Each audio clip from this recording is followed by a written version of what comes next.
Primeiro, as damas aqui, né? Sendo assim, a primeira da lista é a famosa Priscila Alcântara.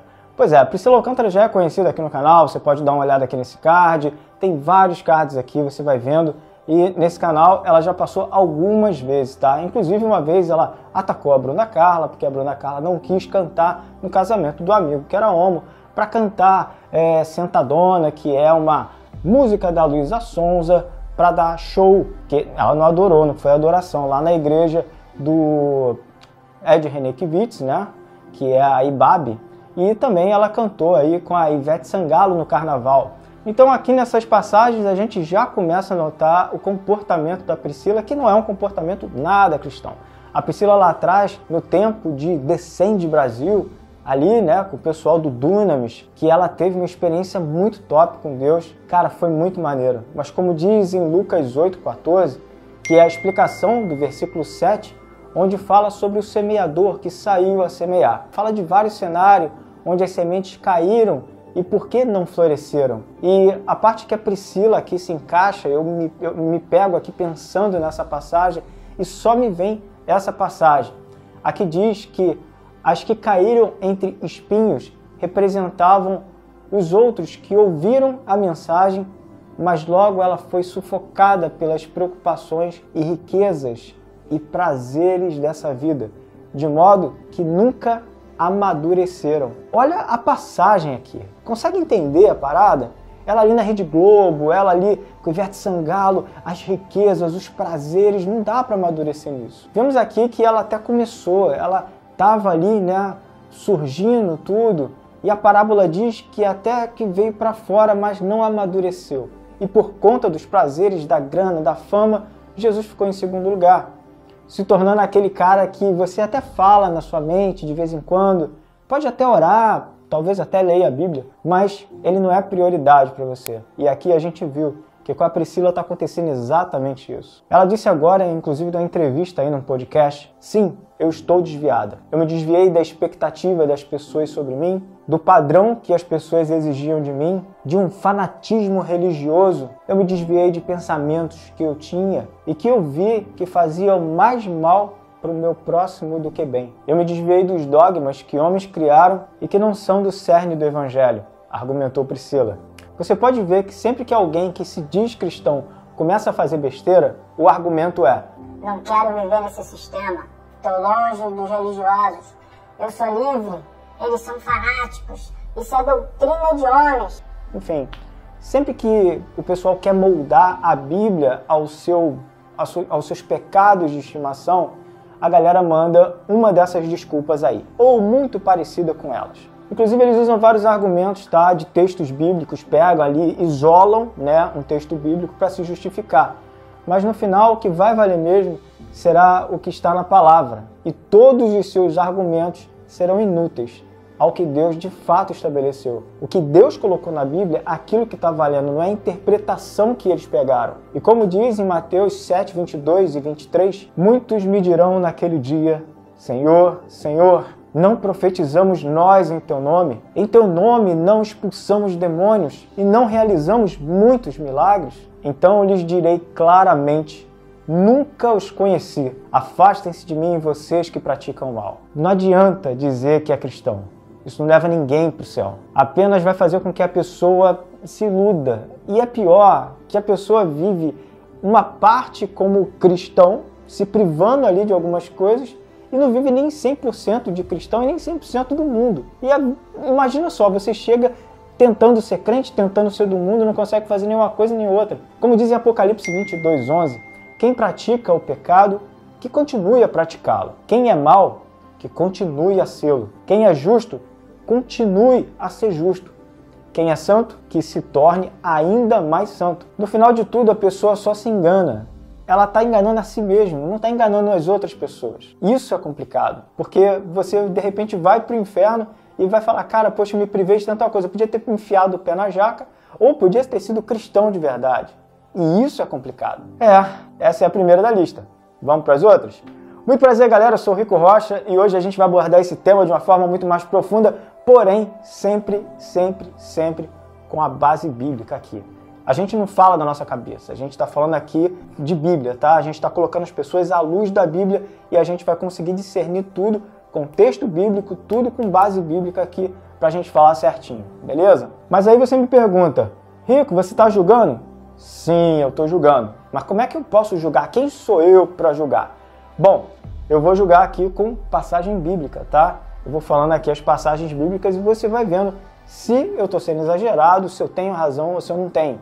Inclusive, a gente pode ver ali em 1 Coríntios 6,3, que diz que a gente vai julgar até os anjos, quanto mais as coisas dessa vida. E isso é Paulo dizendo. Se Paulo tem algum mérito, se Paulo tem algum crédito na Bíblia, então a gente pode usar Paulo, né? Mas também tem aqui Mateus 7,1 que diga, não julgue, né? O famoso não julgue. De fato, está dizendo ali, não julgue. Por mais que em Mateus 7,1 diga para não julgar, de fato precisamos ler o resto do texto que diz para não julgarmos de forma hipócrita, mas com a medida justa. E é isso que a gente vai fazer aqui. A gente vai julgar uma justa medida para que a gente possa aprender. Não para ferir ninguém, tá? Mas para abrir os olhos de muitas pessoas. A gente tem que falar desse evangelho, falar desse tipo de evangelho que está sendo pregado, tá? E que, sem falsidade nenhuma, tá? Eu digo que amo essas pessoas e a gente vai orar por todas elas aqui no final do vídeo, beleza? Eu sempre digo aqui que o que eu acho não importa. O que importa é o que está escrito na Bíblia e a gente precisa ser bíblico, a gente precisa ler a Bíblia. Bom, se você ainda não é inscrito no canal, se inscreve aqui, vai ser bênção para sua vida, eu tenho certeza absoluta disso, tá? E para você também que quer anunciar o seu produto aqui no canal, é só mandar um e-mail aqui para contato@ricorocha.com.br. E para você que quer ajudar o canal, tá aqui o QR Code, faz esse canal crescer, vai ajudar muito. Outra coisa que você pode fazer é ser membro do canal. Você vai aproveitar os vários benefícios aqui da plataforma e até mesmo pode ajudar a gente a fazer os temas e interagir aqui com os vídeos. Do lado do botãozinho inscrever-se tem o botão Seja Membro. Vamos para o resto da lista? Vamos lá! E lá vamos nós! Bom, o segundo da lista é o bispo Hermes Fernandes, que é o pastor de muitas celebridades aí, incluindo a Xuxa, que parece inclusive estar mal assessorada, porque ela disse esses dias que a Bíblia precisa ser reescrita, né? Que ela não entende muita coisa e ela vive dando aí uns pitacos na internet. Eu acho que o pastor dela está assessorando ela muito mal. Esse pastor, como todos os membros aqui da nossa lista, é progressista e, sendo assim, apoia tudo aquilo que a Bíblia condena.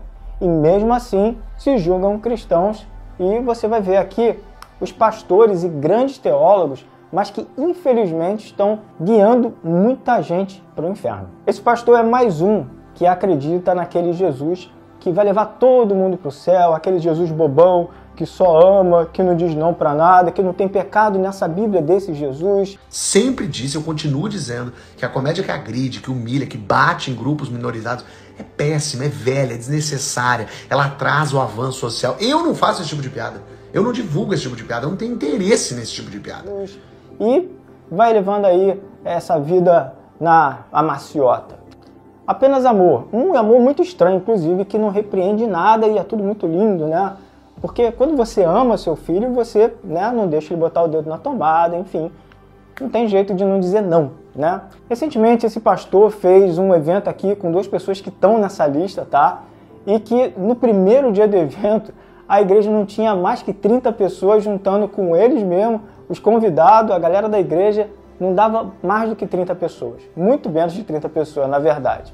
Eu vou te falar que uma coisa boa da polarização é que ficou bem fácil de identificar quem devemos e quem não devemos confiar quando se dizem ser cristãos, tá? Quando a pessoa manda aqui que é progressista e é cristão, já começa a torcer o nariz. E o terceiro dessa lista é o cantor Leonardo Gonçalves, que parece que não encontrou o seu lugar.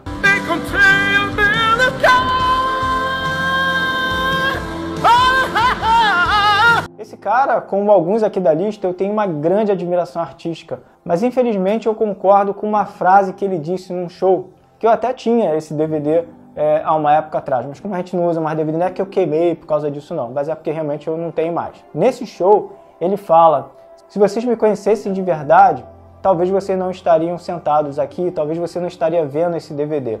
Bom, de fato hoje, sabendo da posição progressista dele, de fato, eu não consumo mais nada que é dele, tá? Muito menos em algum evento que ele esteja. Isso para mim hoje já é completamente descartado. Eu não digo que tenha aversão a essas pessoas, tá? Como cristão precisamos amar a todos, tá? A gente não é o Renato Russo, mas a gente precisa amar as pessoas como se não houvesse amanhã. É preciso amar as pessoas. Tá? A gente não tá no mundo para ficar fazendo acepção de pessoa. Ao assumir que uma pessoa é cristã, eu acabo abrindo para que o que ela diz eu entendo como algo que vai me edificar. Então, eu pegando um exemplo da igreja de Bereia, eu vejo que o Paulo, tá? A igreja de Bereia estava ouvindo Paulo e Silas pregando. Olha o nível, né? Paulo e Silas. Aí a Bíblia diz que eles consultavam na Bíblia para saber se o que Paulo e Silas falavam estava de acordo com a Bíblia. Isso está lá em Atos 16:11. Também precisamos analisar para saber se essas pessoas estão vivendo como cristãos. Paulo fala em 1 Coríntios 5:11. Mas o que eu queria dizer era que não devem se associar com alguém que, dizendo-se cristão, continue a viver na imoralidade, na avareza, no roubo, na idolatria, na maledicência e em bebedeiras. Nem sequer comam com tais pessoas. Então a gente vê que julgar essas pessoas que a gente admira, tá, como cristão, não deve ser algo cotidiano da nossa vida. Se eu gosto dessas pessoas, peraí, deixa eu ver como elas se comportam. É uma pessoa que vive o que ela fala? Ela é de fato cristã? Então eu preciso analisar aqui o que essa pessoa é, como é que ela vive. Eu não preciso, obviamente, morar na casa dela, mas tem que ter um mínimo de exemplo. A Bíblia diz em 1 Coríntios 15:33, as más companhias podem nos corromper. Isso acontece com o quê? Se você admira uma pessoa, segundo os estudos, você é a média das 5 pessoas que você mais anda e admira. Então, certamente, a pessoa que você está andando e que você admira, isso vai colar em você de alguma forma. Então, a gente precisa ter cuidado com essas pessoas. É claro, como cristãos, a gente precisa orar por elas, tá? Para que elas voltem para o caminho, para que elas voltem ao Evangelho, para que elas voltem a Cristo, se é que um dia elas estiverem em Cristo, ok?